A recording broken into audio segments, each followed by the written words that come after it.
di kereta api Sri Tanjung dan berada di Surabaya Kota. Ini perjalanan lagi keretanya langsir itu ganti lokomotif.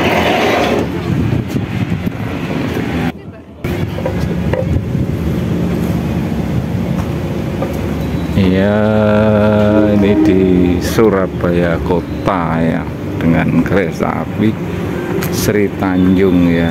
Saya berada di Deret.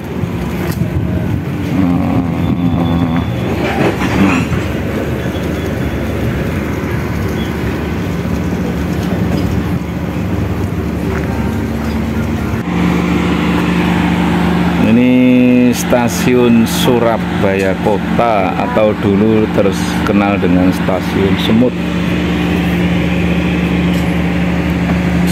Surabaya Kota tertulis 4 meter, berarti Surabaya Kota berada di 4 meter di atas permukaan air laut. Nah, ini kalau dulu saya istilahnya emplasmen ya, kalau sekarang istilahnya apa ini yang punya kereta api nih. Nah, ini monggo muncul tempat apa ini, biasanya untuk putar lokomotif ya, untuk ganti yang depan di belakang atau untuk persimpangan ya. Kalau di daerah saya namanya emplasmen ya, nggak tahu ini yang punya istilahnya sekarang apa ini ya. Ini dari PUK Surabaya Kota Pertamina, berarti bahan bakarnya ya, bakarnya.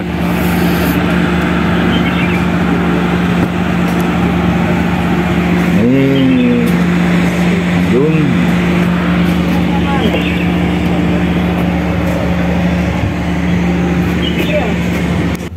Ya, dari Surabaya Kota arah ke selatan mau ke Jember ya, ini harus melewati stasiun Gubeng terlebih dahulu ya. Jadi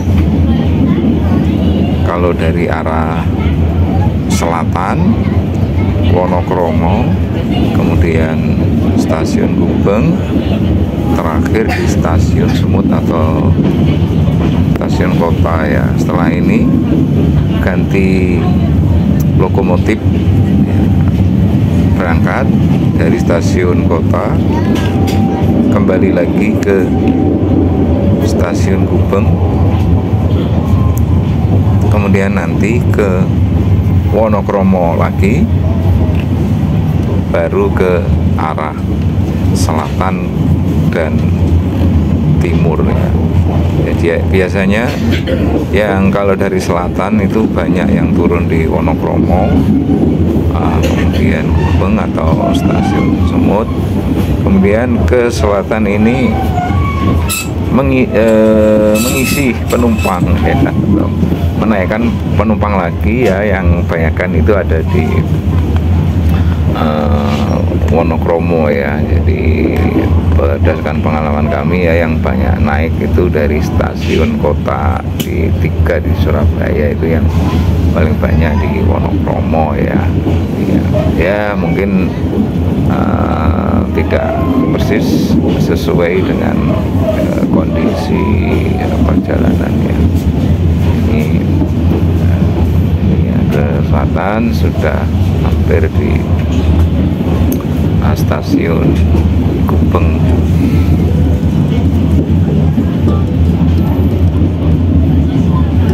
Ya, memang Surabaya memiliki sejarah panjang dalam perkereta apian ya, stasiun Gubeng ini ya, termasuk stasiun Gubeng ini ya. Bahkan dulu itu dibuat tram ya, ini pada waktu zaman penjajahan ya. Dan Surabaya merupakan kota nomor 2 terbesar di Indonesia setelah Jakarta ya, sebagai kota pelabuhan, kota industri ya, di ibu kota Jawa Timur ini memang membutuhkan transportasi yang sangat vital untuk distribusikan baik itu untuk penumpang barang yang utama di Jawa Timur. Nah, ini situasi stasiun Surabaya Gubeng ya seperti ini ya, banyak penumpang yang akan naik ini, terutama ini ada jurusan ke arah timur ya, Probolinggo ya, kemudian Lumajang, Jember, banyak mahasiswa yang mau kuliah di Jember ya, di Surabaya Gubeng situasinya, dan yang mau ke Bali ya, karena Sri Tanjung ini nanti akan terakhir di Banyuwangi ya. Jadi Banyuwangi merupakan ujung timur dari Pulau Jawa ya. Jadi transportasi kereta api ini memegang peranan sangat penting di Jawa ya. Bahkan sekarang sudah ada kereta api yang dari stasiun tertimur di Pulau Jawa, jadi stasiun Ketapang di Banyuwangi. Ketapang merupakan pelabuhan ya, ini sampai Jakarta ya. Ini merupakan kereta api terpanjang rute terpanjang di Indonesia ya, yaitu dari Ketapang Banyuwangi, kota pelabuhan, sampai Pasar Senen di Jakarta ya. Nah, ini dari stasiun Gubeng Surabaya ini terus arah ke selatan ya, ini terus arah ke selatan. Nah, nanti akan singgah dulu di kita akan tiba di stasiun Wonokromo. Bagi Anda yang akan mengakhiri perjalanan di stasiun Wonokromo, persiapkan diri Anda, periksa dan teliti kembali barang bawaan Anda. Untuk keselamatan Anda, dilarang membuka pintu kereta sebelum kereta api berhenti dengan sempurna. Terima kasih atas kepercayaan Anda pada PT Kereta Api Indonesia. Sampai jumpa di perjalanan berikutnya. Nah, ini kondisi ya di kereta api Sri Tanjung ya. Ya cuma untuk kereta api Sri Tanjung ini untuk seatnya atau tempat duduknya ini masih bolak-balik ya, kiri kanan ya, dan nanti ya sudah tidak bisa diputar ya. Nanti kalau yang premium itu sudah bisa diputar, misalnya kalau menghadap ke utara semua ya, kemudian kalau balik ke selatan itu bisa dibalik ke selatan semua ya. Mudah-mudahan nanti Sri Tanjung ya bisa seperti itu ya. Ya, ini kita lewat keunikan dari kota Surabaya ya. Cuma ini Surabaya yang di kampung ya, di pinggiran, kita tidak bisa melihat Surabaya secara utuh ya, karena ini kita hanya bisa melihat Surabaya dari sisi ya rel kereta api ya, tetapi gedung-gedung yang tinggi itu masih sebagian masih bisa kita lihat ya. Ini ada apa itu, underground itu, atau jalan layang dan sebagainya ini. Dan ini sepanjang jalan ini ya masih berdampingan dengan jalan umum ya yang kita lihat. Dan untuk daerah Wonokromo itu juga tidak kalah padatnya ya dengan daerah-daerah di Surabaya ya, karena di Wonokromo itu yang agak selatan ini juga ada daerah industri ya, pusat industri di Surabaya yang merupakan pusat para urban ya, urbanisasi, yaitu perpindahan penduduk ya dari desa ke kota ya. Jadi tidak bisa dihindari bahwa kota ini atau industri membutuhkan sumber daya ya, khususnya adalah manpower atau khususnya sumber tenaga ya, itu ya, bisa lihat di sini ya. Ini tol ya, tol Waru ya. Jadi dari Wonokromo ke selatan itu Waru. Nah, karena Waru ini sudah masuk ya, Sidoarjo ya, perbatasan antara Sidoarjo dengan Surabaya ya. Misalnya terminal Bungurasi itu sebenarnya itu Waru dimasuk ya, jadi sangat perbatasan antara Surabaya dengan Sidoarjo. Nah, ini kita melihat ini silangan di jalan raya. Nah, ini stasiun kecil ya, stasiun Waru di Sidoarjo ya.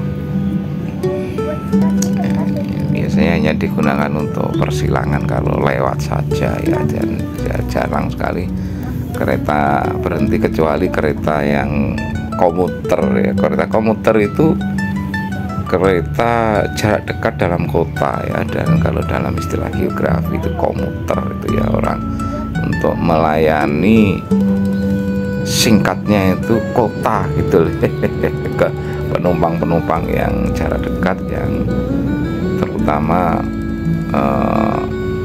para pekerja yang pagi butuh ke tempat kerja seperti pelajar, mahasiswa, atau para pekerja pabrik, kemudian sorenya itu pulang. Nah, ini sudah sampai Gedangan, ini daerah marinir ini ya. Di situ ada kompleks batalion marinir di Gedangan, Brigif tidak salah, Brigade Infanteri Marinir di panjang sekali ini tempatnya ini ya, karena sangat luas ya. Memang Surabaya terkenal sebagai markasnya Angkatan Laut sejak zaman dahulu ya. Pusat Angkatan Laut itu di Surabaya ya. Ya, setelah Gedangan terus kita selatan. Ini terus kota Sidoarjo ya. Kota Sidoarjo sering disebut dengan kota Delta ya. Sebenarnya yang dimaksud dengan kota Delta itu merupakan kota delta Sungai Brantas ya. Jadi Sungai Brantas ini bercabang di Mojokerto ya, yang satu ke Surabaya, yang satu di Sungai Porong ya. Yang di kota Sidoarjo itu di antara Sungai Porong dan Sungai Emas di Surabaya, sehingga disebut dengan Delta ya, sehingga dengan sebutan sebagai kota Delta. Dan berapa ketinggian Sidoarjo ya, ini nanti kita lihat. Stasiun Sidoarjo itu berada di ketinggian hanya 4 meter DPL. Artinya apa? Kalau diukur dari permukaan air laut, Sidoarjo itu berada di 4 meter ya. Ini mungkin yang belum tahu ya para netizen ya, setiap stasiun kereta api itu ada tulisan angkanya ya, angka ya, plus Sidoarjo plus 4 meter, artinya Surabaya berada di 4 meter DPL di atas permukaan air lautnya. Nah, ini mungkin yang belum tahu. Nah, ini kita sudah sampai di stasiun Sidoarjo ya. Jadi nanti di Sidoarjo ada agak ke selatan sedikit, melewati Porong itu yang terkenal dengan lumpur lapindonya ya, lumpur lapindo ya.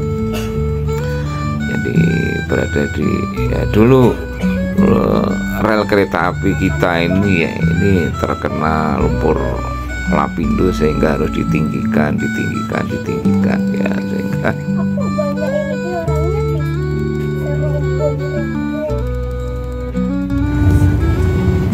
ya karena ada persilangan kami harus berhenti di Pembangil Grati ya, karena ada kereta yang mau silangan lewat ya, sedangkan relnya hanya satu ya. Kami harus berhenti di Bangil sekitar 5 menit.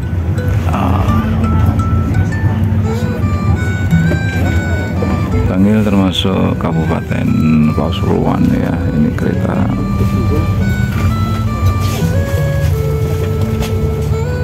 Sri Tanjung Grati kok Bangil. Grati plus 16 meter berarti. Grati 16 meter DPL dari permukaan air laut. Oke, jadi cukup rendah guys. Passengers, in a few moments, we will arrive at Probolinggo Station. If you end your trip at Probolinggo Station, please prepare yourself and check your belongings.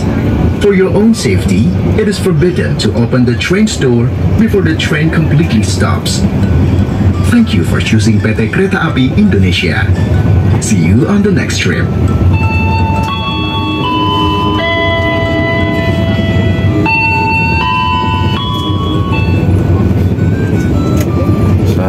Stasiun Probolinggo. Ya, di stasiun Probolinggo ini biasanya banyak turis ya dari barat, orang bule-bule ini yang turun ya, karena akses untuk ke Gunung Bromo ini turunnya di Probolinggo ya. Biasanya turis dari Jepang, dari orang-orang bule ini saya sering ketemu di sini ya, sehingga nanti dari stasiun Probolinggo ini masih harus menuju ke Bromo.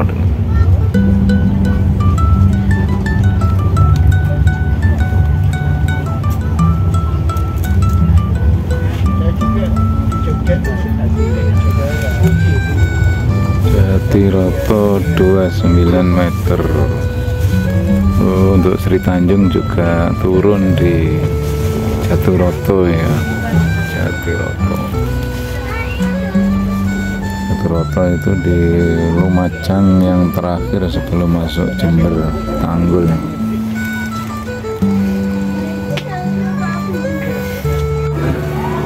Ya, akhirnya sampailah saya di stasiun Tanggul, tapi dalam keadaan hujan ya, karena tadi berangkat belum sholat, kita sholat jamaah qashar dulu, yaitu jamaah takhir asar zuhur digandeng asar, dilakukan di waktu asar, namanya jamaah takdim. Nah, ini yang Masjid Riyadhus Sholihin di Habib Soleh. Nah, ini tuh kami masih menunggu